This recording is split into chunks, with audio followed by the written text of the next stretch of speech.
My name is Anthony Daniel DiGiovine. Nobody calls me by that name. They call me Tony D. I was born in Watertown, Massachusetts, the best little town around. My name is Mary Grace Colomba Tamburini DiGiovine. Just call me Mary. And I was born in Athena, Italy, between Rome and Naples.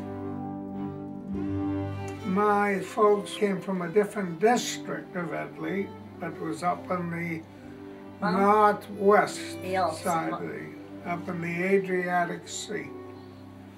And they both came over on the ship at the same time. My dad came to work in Detroit, Michigan. Then every 3 or 4 years he would come home, you know, and then my sister was born, and then after 4 years, 5 years, I was born. My mother was always in Italy, you know, and she used to have a big piece of land, about 60 acres of land. But finally, when we grew up, my sister was beautiful. Her name was Ida Marie. My brother-in-law, he was very tough. He wanted to marry her. So one day, they grabbed my sister, they threw her in the car, and away they went. She was missing for 3 days. His father came over to the house and told Mom that they got married and she was all right and they were going to come home. And that's it. That was the end of her. Finally, Mom and I decided we'd come over here. So my father became an American citizen and he made papers for us and we came on a ship with the wrecks. It took us 7 days to get to New York. I had a lot of fun on the boat. A lot of people had dancing and everything, good food, you know. I loved it. And then my dad came to pick us up with his friend with a car to come to Boston. And he already had rented a place and he had everything in a bed and stuff, you know. And I went to work on a farm for $1 a day. Imagine that. In those days, it was during the Depression. You lived in a house, you ate there, you went nowhere. You'd go back and forth to school. That was it, and down to the church.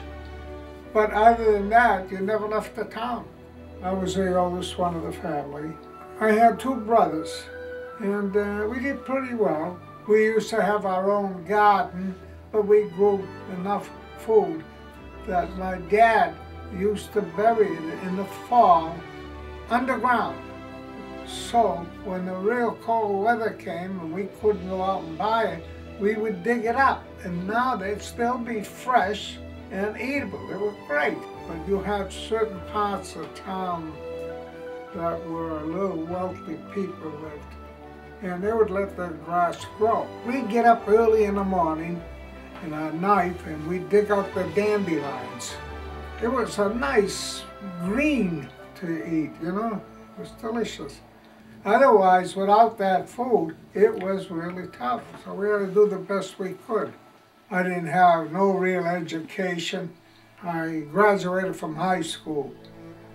But I couldn't do algebra. I couldn't do any big job. All I had to do was all the work with my hands. When I came to this country, I was 13 years old. I couldn't speak English. I didn't know geography and stuff like that, but I couldn't speak. I went to school and they put me in the 1st grade. By that time I was 14 years old. And the 2nd year, I went 2nd and 3rd grade. I was double promotion. And the 4th year, also double promotion. I went to the 7th grade. And after that, I was 16, I quit school. I went to work. Yeah, I couldn't really learn anything in school because I didn't have no background. So I took typing for 4 years. I was the best typist in the school. Not only that, when I joined the service in World War II, I knew typing, and I could take code that's being sent from plane to plane or plane to station. I could read that code and type it right out and rip the paper and pass it over to the pilot. At least I got something out of going to school, but nothing else. I didn't know English, I didn't know math, I didn't know nothing. You did good.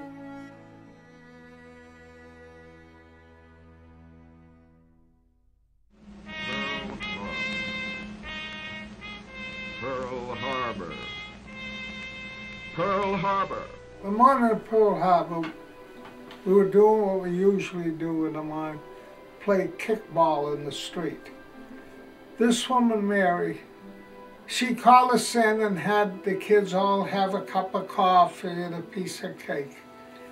And at that time, the radio, there was no TV, the radio went on and it announced that Japan had bombed Pearl Harbor.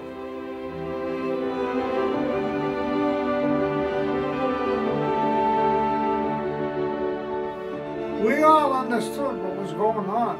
It wasn't long. There was 1, 2, 3, 4, 5, 6, 7, 8, 9, 10, 12 houses up and down that street I lived on. In 2 weeks, 10 of us were gone. 10 of us were gone. All joined the Navy. No, and then joined either the Navy or the Marines.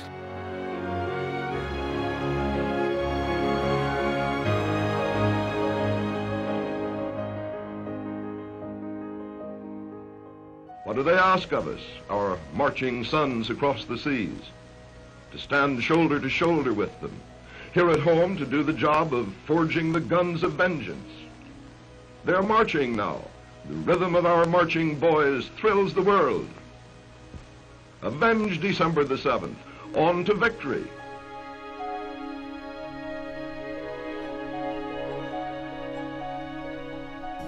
I myself wanted to go in the Marine Corps. This friend of mine, Chick Sporandio, was accepted. I was not accepted. They said, I'm sorry, we have to turn you down.